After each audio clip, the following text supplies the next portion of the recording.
Perkenalkan, nama saya Nisa Dwi Anggraini dengan NIM 811423045.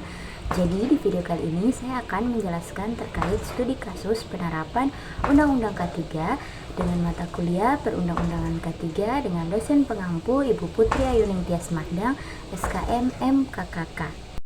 Nah, yang pertama itu ada kasus ledakan boiler di pabrik kelapa sawit. Dengan investigasi awalnya, kejadian ledakan boiler ini disebabkan oleh kegagalan sistem pengaman saat beroperasi pada tekanan yang tinggi.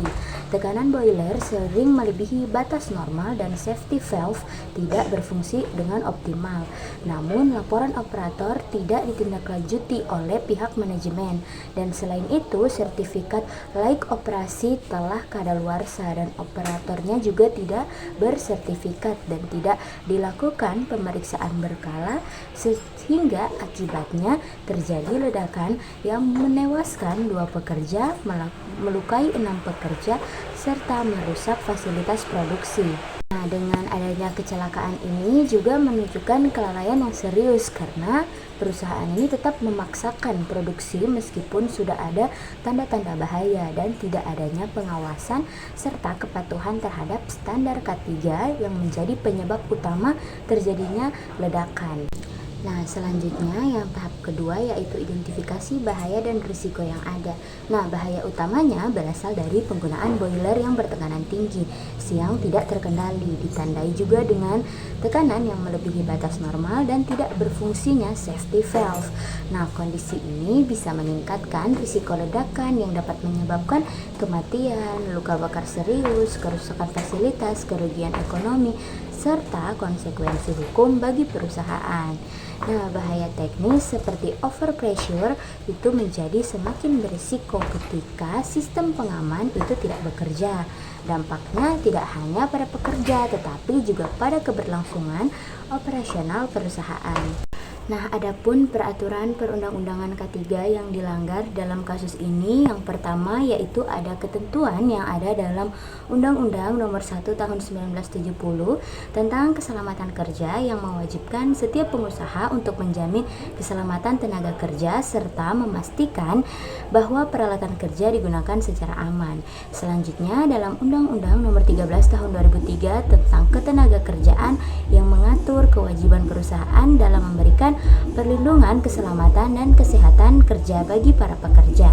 Yang ketiga yaitu dalam penggunaan boiler, perusahaan juga tidak mematuhi ketentuan Peraturan Menteri Tenaga Kerja Nomor 1 Tahun 1988 tentang kualifikasi dan syarat-syarat operator pesawat uap karena operator yang bertugas tidak memiliki sertifikat kompetensi. Yang keempat yaitu penggunaan boiler tanpa pemeriksaan secara berkala juga dan tanpa sertifikat layak operasi juga melanggar Peraturan Menteri Tenaga Kerja Nomor 1 Tahun 1982 tentang bejana tekan yang dimana mengatur kewajiban pemeriksaan serta pengujian peralatan bertekanan seperti boiler. Nah, selanjutnya pihak yang bertanggung jawab adalah perusahaan sebagai pengelola tempat kerja serta manajemen atau pimpinan operasional yang tetap menjalankan produksi meskipun sudah mengetahui kondisi boiler yang tidak aman. Nah, dalam hukum ketenagakerjaan, pengusaha memiliki tanggung jawab utama terhadap keselamatan pekerja sehingga kelalaian ini bisa dikenakan sanksi hukum. Adapun sanksi hukum yang dapat dikenakan, perusahaan dapat dikenakan sanksi pidana berupa kurungan ataupun denda sesuai dengan Undang-Undang Nomor 1 Tahun 1970 serta sanksi administratif seperti penghentian produksi dan pencabutan izin. Selain itu, perusahaan juga wajib memberikan kompensasi kepada korban atau keluarga korban. Dan jika terbukti lalai hingga menyebabkan korban jiwa, perusahaan tidak hanya dikenakan sanksi administratif, tetapi juga tanggung jawab perdata dan pidana.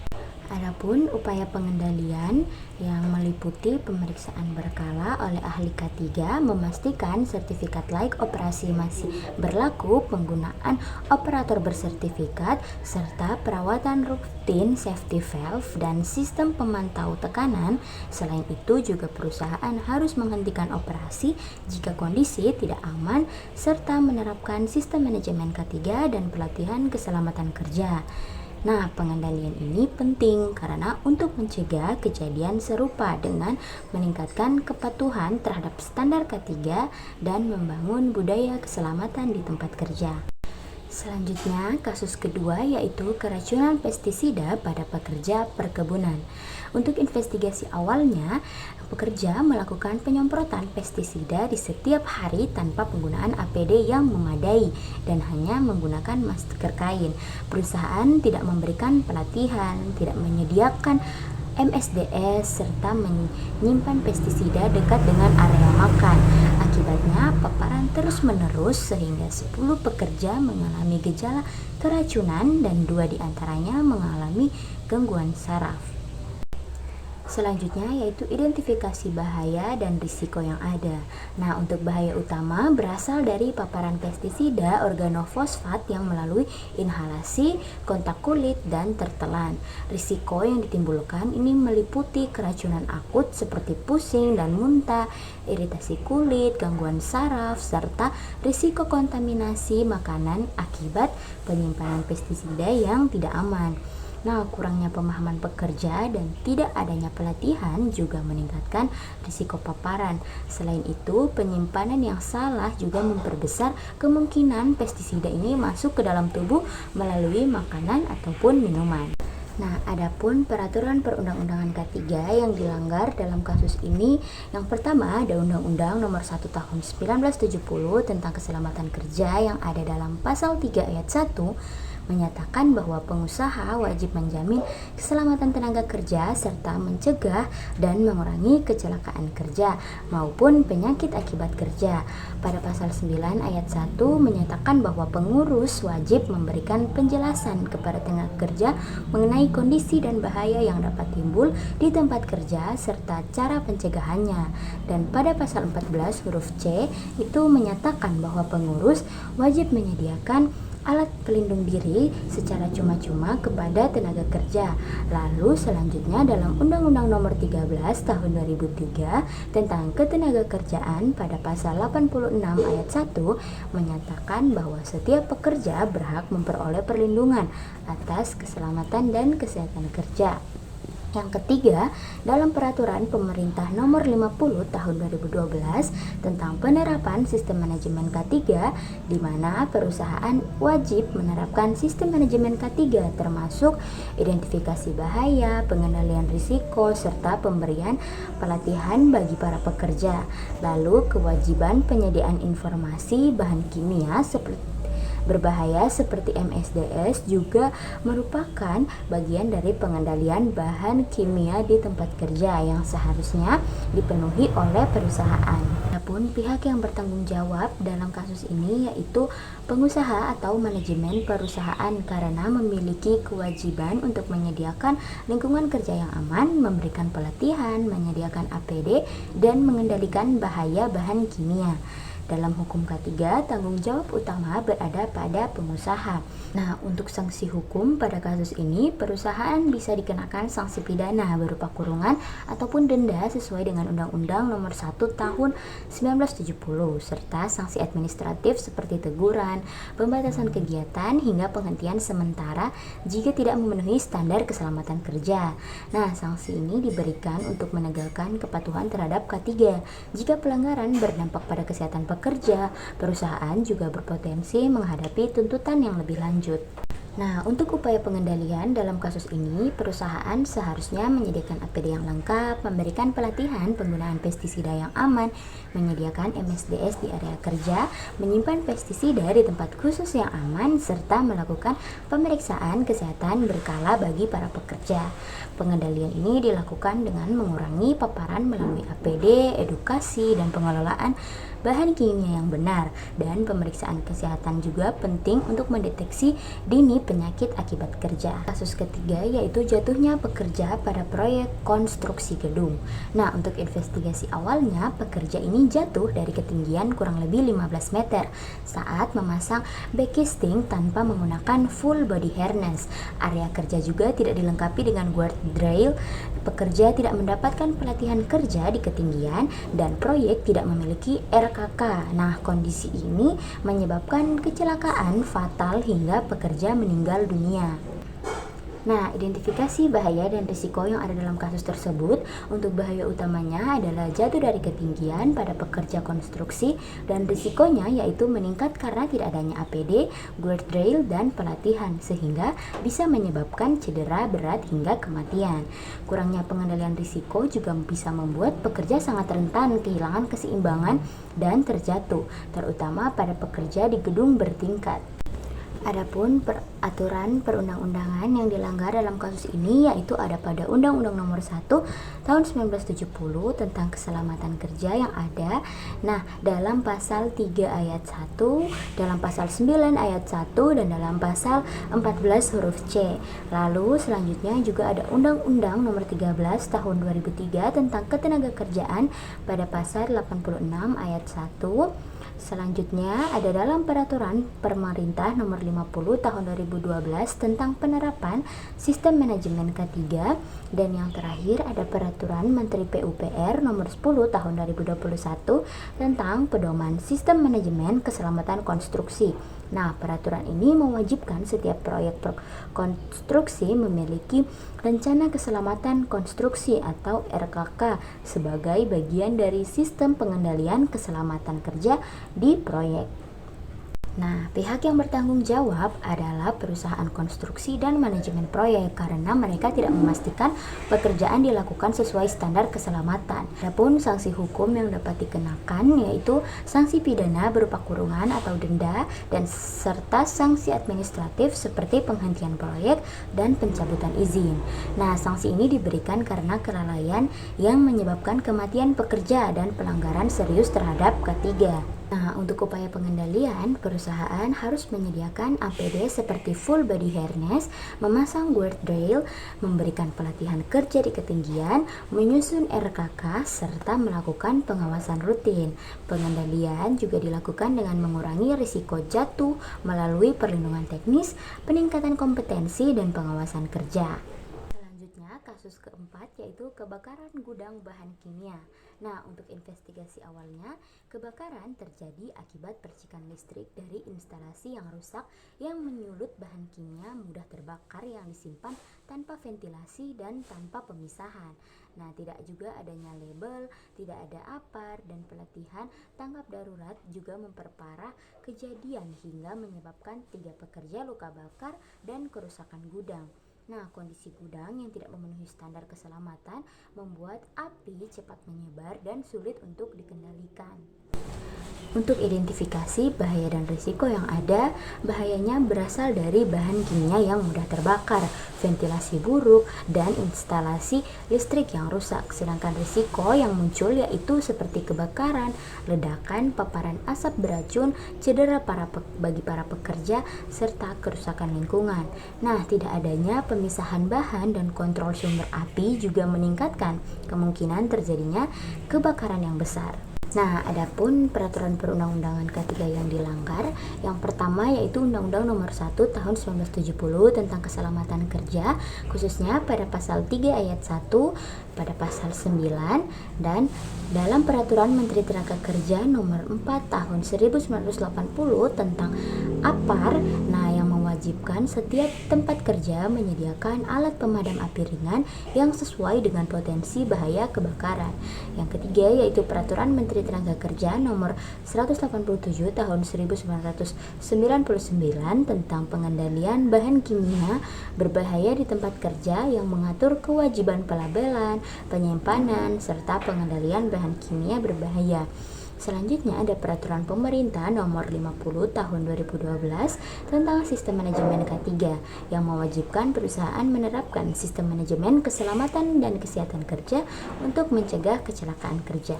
Nah, untuk pihak yang bertanggung jawab yaitu perusahaan dan manajemen operasional ini memiliki tanggung jawab karena lalai dalam memastikan sistem keselamatan kerja yang berjalan dengan baik. Nah, untuk sanksi hukum, perusahaan ini dapat dikenakan sanksi pidana berupa kurungan atau denda serta sanksi administratif seperti penghentian usaha dan pencabutan izin. Nah, sanksi ini diberikan karena pelanggaran yang membahayakan pekerja dan masyarakat sekitar. Untuk upaya pengendaliannya, perusahaan harus menyimpan bahan kimia sesuai standar, menyediakan ventilasi dan pemisahan bahan, memasang label dan MSDS, memeriksa instalasi listrik, menyediakan APAR, serta memberikan pelatihan tanggap darurat. Untuk kasus kelima yaitu ada paparan debu silika. Dengan investigasi awalnya yaitu berdasarkan hasil inspeksi, pekerja terpapar debu silika dari proses pengeboran, peledakan dan crusher selama 8-10 jam per hari. Perusahaan tidak melakukan pengukuran kadar debu secara berkala dan sistem pengendalian debu tidak berfungsi secara optimal. Selain itu, pekerja juga hanya menggunakan masker kain, tidak ada pelatihan K3 dan tidak dilakukan pemeriksaan kesehatan. Akibatnya, pekerja ini mengalami gangguan pernafasan hingga gejala awal silikosis. Nah, paparan terjadi secara terus-menerus tanpa pengendalian yang memadai. Debu silika yang halus itu juga masuk ke paru-paru dan menumpuk, sehingga menyebabkan gangguan kesehatan serius dalam jangka yang panjang. Nah, identifikasi bahaya dan risiko yang ada dalam kasus ini, bahaya utamanya adalah debu silika kristalin yang berukuran sangat kecil sehingga mudah terhirup dan masuk ke paru-paru. Paparan jangka panjang juga dapat menyebabkan kerusakan jaringan paru. Risiko yang muncul juga meliputi silikosis, gangguan fungsi paru, iritasi saluran pernapasan, serta penyakit kronis yang dapat menurunkan kemampuan kerja, bahkan menyebabkan kematian.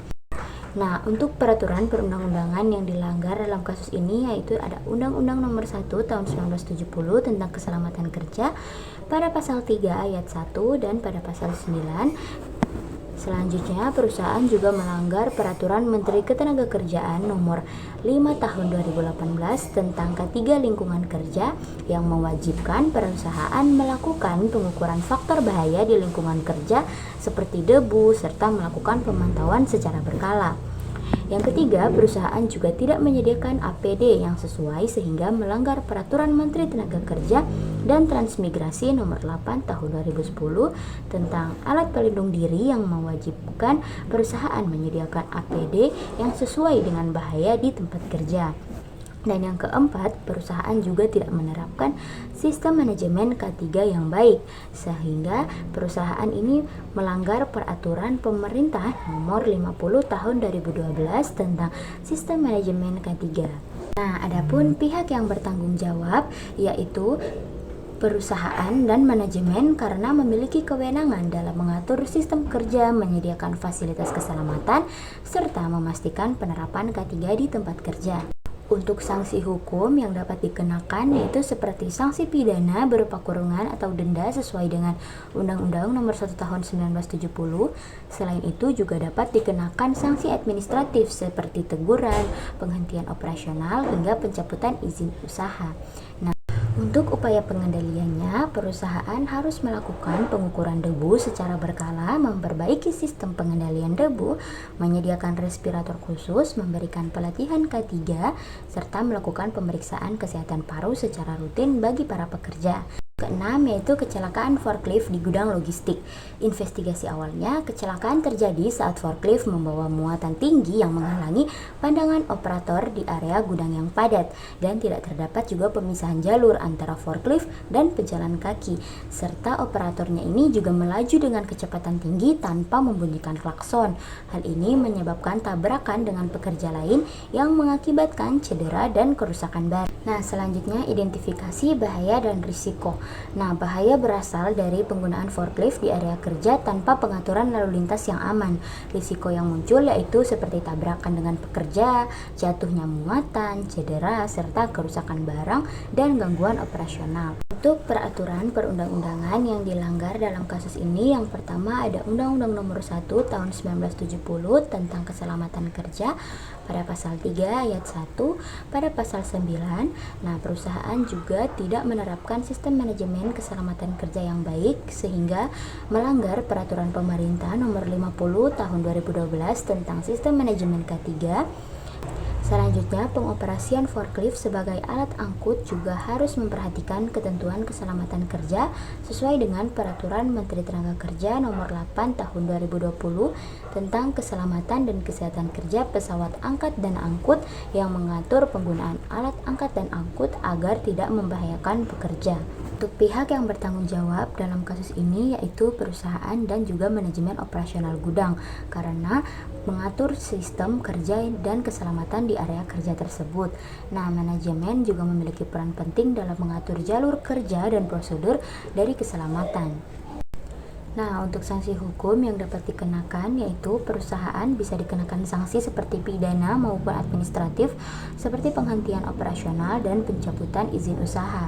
Sanksi ini juga diberikan karena kelalaian dalam mencegah kecelakaan kerja. Untuk upaya pengendalian dalam kasus ini, perusahaan harus membuat pemisahan jalur forklift dan pejalan kaki, membatasi kecepatan, mewajibkan penggunaan klakson dan memberikan pelatihan pada operator, serta meningkatkan pengawasan kerja. Langkah ini penting karena untuk mengurangi interaksi yang berbahaya antara pekerja dan alat angkut. Nah, kasus yang terakhir yaitu kasus sengatan listrik pada teknisi. Untuk investigasi awalnya, kecelakaan ini terjadi saat teknisi memperbaiki panel listrik tanpa memutus dulu sumber listrik dan tanpa prosedur lockout takeout. Nah, pekerjaan dilakukan secara tergesa-gesa sehingga teknisi tersengat listrik dan mengalami luka bakar yang ringan serta nyeri dada. Nah, selanjutnya identifikasi bahaya dan risiko.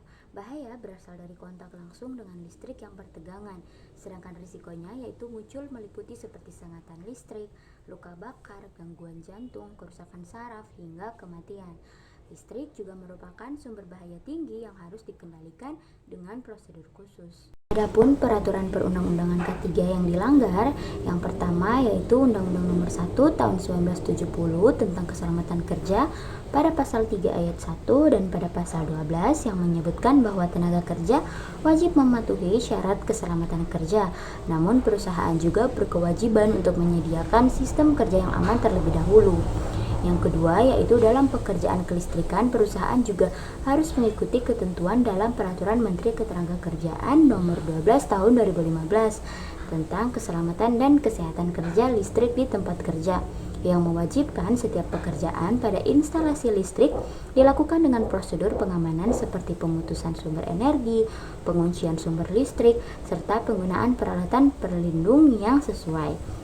Dan yang ketiga yaitu perusahaan juga berkewajiban menerapkan manajemen keselamatan kerja sebagaimana yang diatur dalam Peraturan Pemerintah Nomor 50 Tahun 2012 tentang Sistem Manajemen K3 yang mengharuskan perusahaan melakukan identifikasi bahaya, penilaian risiko, serta pengendalian terhadap pekerjaan berisiko tinggi seperti pekerjaan listrik. Nah, pihak yang bertanggung jawab atas kasus ini yaitu perusahaan dan supervisor yang bertanggung jawab karena tidak memastikan prosedur keselamatan diterapkan sebelum pekerjaan dilakukan. Dan untuk sanksi hukum yang dapat dikenakan yaitu perusahaan bisa dikenakan sanksi pidana berupa kurungan atau denda serta sanksi administratif sesuai dengan ketentuan K3. Sanksi ini juga bertujuan untuk meningkatkan kepatuhan terhadap keselamatan kerja. Nah, untuk upaya pengendaliannya, perusahaan harus menerapkan prosedur lockout, takeout, memastikan pemutusan listrik sebelum pekerjaan, menyediakan APD listrik, memberikan pelatihan teknisi, serta melakukan pengawasan kerja. Dengan penerapan prosedur yang benar, risiko sengatan listrik bisa diminimalkan secara signifikan. Baik, mungkin itu saja yang dapat saya jelaskan dalam video kali ini. Kurang dan lebihnya saya mohon maaf. Wassalamualaikum warahmatullahi wabarakatuh.